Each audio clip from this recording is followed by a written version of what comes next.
How to use the AliExpress mobile application on your Android. Hey guys, welcome back to the channel. If you are new to the AliExpress application, here is a perfect tutorial.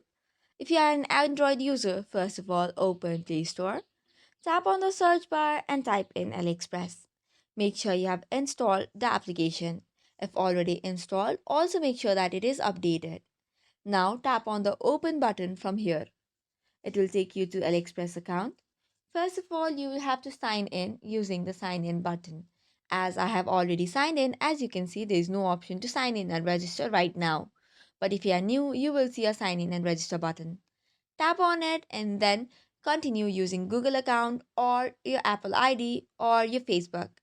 Once you have done so, you can scroll through different items in the home or the shop page. Just tap open any item that you feel like buying.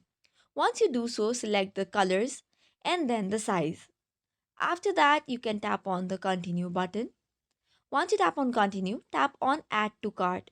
You will see a pop-up items has been added to cart. Now you can go back to the main page and go to cart.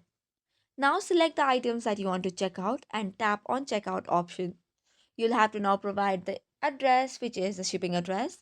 You have to add a payment, which could be credit or debit card. Then under summary, you will see the subtotal, promo codes option and shipping fee. On promo codes option, you can apply for the coupon code that you have received and then tap on place order. Now you can track your order via the home page of your profile and return as orders. And this way, you have successfully used the application for buying a product. So this is all for today's video. For more such contents, do not forget to hit the like and subscribe button. Thank you and keep watching.